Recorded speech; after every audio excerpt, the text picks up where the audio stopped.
Nuuspod, die tuiste vir Afrikaanse stories agter die nuus. Goeiemôre en baie welkom by Hoofnuus. Nog 'n uitgawe daarvan, dis Nuuspod se daaglikse kyk na koerantvoorblaaie en ander aanlyn nuus. Ons doen dit met die komplimente van Kaptein se Moer, so 'n lekker slukkie koppie koffie in die begin van die dag. Aan die einde van die week, dis alweer 'n week wat verby is. Kom ons kyk wat is in vanoggend se hoofnuus. As ons by beeld begin, dan sien ons dat hulle 2 voorbladberigte het, maar rasend van kommer oor stapper stil is, en dan kap dwang, maar Quentin sal nou die knie buig. Kom ons kyk na hierdie eerste berig oor die ma wat rasend is van kommer oor die stapper wat stil is. Johan van Koller is amptelik nog nie oor die spertyd dat hy in die Drakensberge as vermis beskou word nie, maar sy ma kry nie haar vrese besweer nie. Die 32-jarige avonturier gesels gewoonlik byna daagliks met Madeleine de Villiers, en die reëling is juis om haar moederhart gerus te hou dat hy nooit langer as 3 dae op een van sy talle ekspedisies sal wees sonder om kontak te maak nie. Op 16 Oktober het hy haar nog gebel, kort voordat hy 'n staptog in die Drakensberge in die Witsieshoek Lodge omgewing in Putaditjaba na Giant's Castle sou onderneem. Sedertdien het sy nie weer van haar seun gehoor nie. Quentin sal nou die knie buig, berig deur Tinus van Staden. Die ganse Protea span, onder wie Quentin de Kok, sal vir die res van die span se wedstryde by die T20 wêreldbeker toernooi in die Verenigde Arabiese Emirate kniel in solidariteit met die stryd teen rasisme. Dit kom nadat Losse Naidu Cricket Suid-Afrika se raadsvoorsitter en 2 ander raadslede Woensdag aand met die span vergader het. Die raad se opdrag dat die ganse span voor die wedstryd teen die Wes-Indiese eilande moet kniel is Dinsdag bespreek. De Kok het soos nou teen die tyd weet geweier om gedwing te word om dit te doen, en hy het hom toe aan die wedstryd onttrek. Hy het sy standpunt gisteroggend in 'n breedvoerige verklaring verduidelik en sy spanmaats om verskoning gevra dat hy dit 'n Quentin kwessie gemaak het. Die paadjiewagter sê hoewel hy nie 'n rasis is nie, het hy nie gekniel nie, omdat hy gevoel het hy leef sy waardes van nie rassigheid uit, en hy kon nie verstaan waarom 'n gebaar ook nog nodig is nie. Ek kan nog steeds nie verstaan waarom 'n gebaar nodig is nie, maar goed, ek kan verstaan waarom 'n hele span dit dan nou moet doen, as dit dan nou uiteindelik nodig is om so iets te doen, maar daar bly nog steeds vir my 'n bitter diep onbillikheid daarin, dat 'n mens met 'n soort simbool moet beduie, of jy nou 'n rasis is of nie, in hierdie wêreld waarin ons leef. Veral as jy Quentin se verklaring gaan lees oor hoe hy daaroor voel, dan is hierdie hele saga eintlik maar so bietjie van 'n onbillike een, meen ek. Maar nou ja, dit lyk beter as die hele span alles saam doen, so kom ons doen dit dan nou maar eerder so, maar ons het 'n baie diep gesprek oor hierdie saak nodig.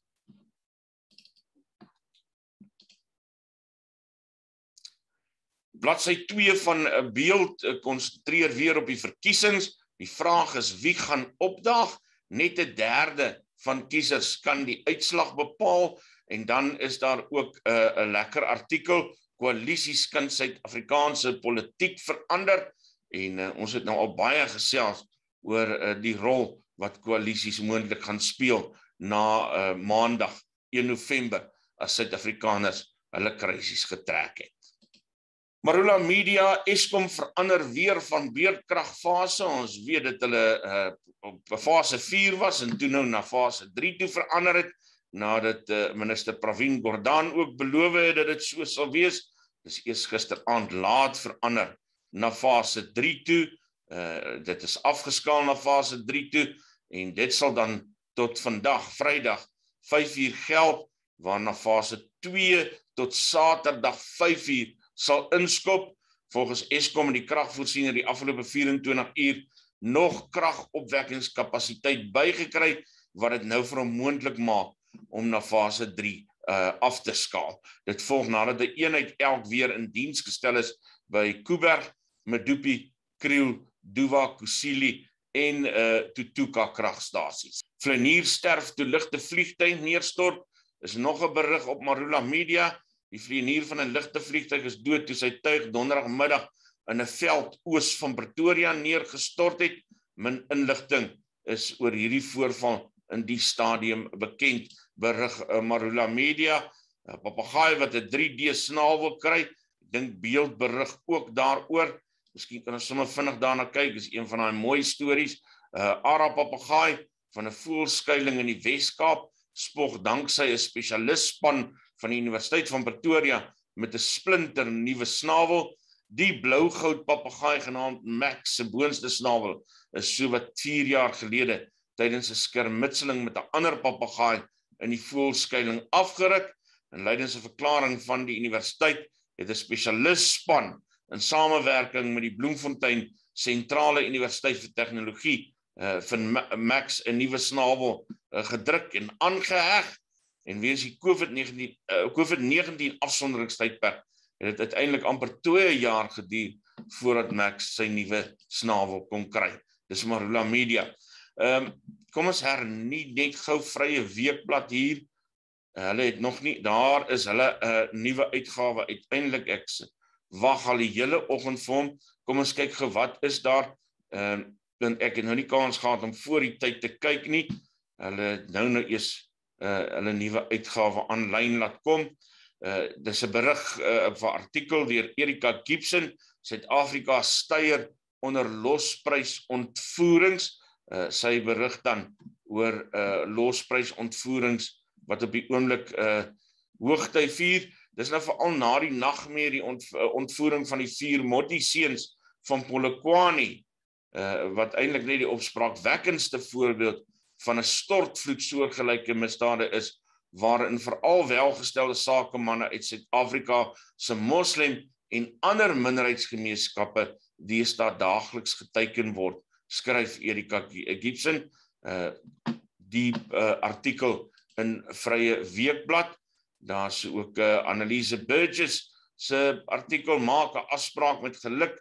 As ek so vinnig kyk, Kagame se slim spel in Afrika deur Adri Kotse, Karin Du Plessis, hoe een vasberade vroue verskil maak, van aktivis tot politicus. Karen Visser maak 'n verskil in die vervalle Sannieshof en in die lewe van mense in nood, is van die artikels wat in Vrye Weekblad se nuutste uitgawe verskyn.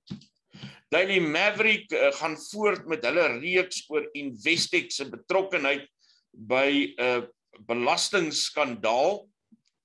The South African Investment Bank provided billions to one of the alleged pioneers of the alleged tax fraud dubbed Cum-Ex, despite their client facing tax evasion investigations in 4 countries.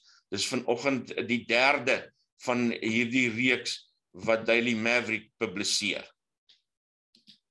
Facebook changes name to Meta in embrace of virtual reality. Facebook is re-christening itself Meta, decoupling its corporate identity from the eponymous social network mired in toxic content and highlighting a shift to an emerging computing platform focused on virtual reality. Is nog een van die artikels wat Daily Maverick publiseer. Mail and Guardian, Eskom light will shine on election. Earlier this week, the ailing utilities chief operating officer assured the public it would try to avoid load shedding as voters head to the polls on Monday. Mail and Guardian, kan jy daardie artikel na gaan kyk? En dan News 24 wat berig het oor Johannesburg se metro polisiebeamptes wat nou in 'n ondersoek te staan kom nadat hulle vir Action SA se leier Herman Mashaba saam met hom gedans het. Kom ons kyk gou waaroor gaan die storie, want ek het ook nou nog nie kans gehad om na die besonderhede daarvan te kyk nie. Johannesburg Metropolitan Police Department officers who were seen in a video dancing with Action SA President Herman Mashaba face a probe for political association while on the job. JMPD spokesperson Wayne Minard said on Thursday night that in terms of the South African Police Act, officers were not allowed to publicly display or associate with a political party when in uniform. So hierdie ouens is in moeilikheid, omdat hulle saam met Herman Mashaba gedans het. Ai. Dis 'n moeilike lewe. Nog 'n berig uit News24 uit 4 provinces identified as hotspots as South Africa deploys 10,000 soldiers to secure municipal polls. The government is deploying 10,000 SANDF troops to help police and the Electoral Commission of South Africa ensure safety at voting stations and result centers on Monday, 1 November. Citizen 2, Mozambique president sued in UK over 30 billion debt scandal.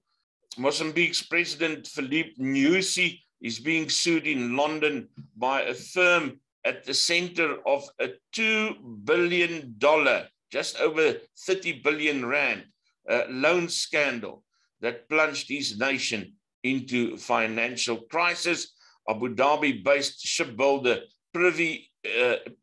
Privinvest, owned by French-Lebanese billionaire Iskandar Safa, signed contracts with the Mozambican state companies to supply tuna fishing and maritime security vessels.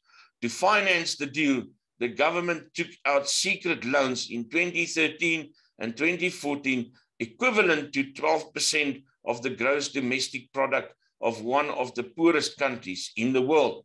Much of the money disappeared in kickbacks and bribes, and the country later defaulted on repayments. Welkom in Afrika. Dis omtrent die storie. Ja. Wetenskap nuus, what's causing the mysterious radio waves coming from the heart of the Milky Way? Is 'n vraag wat SciTech Daily stel, en dit gaan oor die sentrum van die Melkweg. Sê hulle, it is a mysterious place. Astronomers think there's a supermassive black hole there, though it could be dark matter instead. The region is densely packed with stars, dominated by red giants, and because of all the dust between Earth and the galactic center, we can't see anything with visible light, ultraviolet light, or low-energy X-rays. But we can detect radio waves, and there are some unexplained ones coming from the center of the galaxy and adding to the mystery. Internasionale nuus kry ek vanoggend weer op Reuters. UK decries France's seizure of fishing boat as post-Brexit row deepens. Hierdie is nou 'n interessante storie. Dis nou een van die gevalle wat nou gaan uitwys hoe Brexit uiteindelik in die praktyk gaan uitspeel, wat dit vir Brittanje kan inhou. Now, Britain denounced France's seizure of a British boat in French waters and warned Paris against further retaliation on Thursday in a rapidly deteriorating row over post-Brexit fishing rights. So nou begin hierdie saak nou vir hom uitspeel, en ek dink dit gaan interessant wees om hierdie ding in die toekoms dop te hou. Most Europeans think governments will miss climate goals, polls find. Jy weet, dis COP 26 wat by mekaar kom, en a majority of European Union citizens think their government will fail to tackle climate change, which Europeans view as the biggest challenge facing humanity this century. A survey published by the European Investment Bank on Wednesday showed. Hierdie artikel wat Reuters beskikbaar stel, of 27,700 survey respondents in the EU's 27 countries, 58% said they believe their country would fail to drastically reduce its CO2 emissions by 2050, the EIB's climate survey found. EU citizens' lack of faith in their government's climate credentials contrasted with their own support for tougher policies. Nou ja, kom ons kyk wat gaan by hierdie COP26 beraad gebeur. Dit bring ons aan die einde van vandag se uitgawe van Hoofnuus hier op Nuuspod en dis met die komplimente van Kaptein se Moer. Dankie dat ek my dag so kan begin, Kaptein se Moer. Dit maak daarom dinge bietjie makliker as 'n ou so vroeg moet opstaan om vir mense te vertel wat in die land se koerante aan die gang is. Word deel van Nuuspod asseblief, druk die subscribe knoppie, druk die like knoppie, lewer kommentaar, besoek ons webtuiste asseblief, nuuspod.com en word deel van ons manier van kyk na die nuus. Ons noem onsself die tuiste van Afrikaanse stories agter die nuus. Mag jy 'n lekker naweek hê. Vol vreugde en vol allerhande lekker dinge. Ek weet baie ouers sien uit daarna om vir die eerste keer in 'n lang tyd weer bietjie cricket saam met hulle seuns te gaan kyk en ander sportgeleenthede by te woon. So ek hoop jy het regtig 'n baie lekker naweek. Groetnis. Nuuspod, die tuiste vir Afrikaanse stories agter die nuus.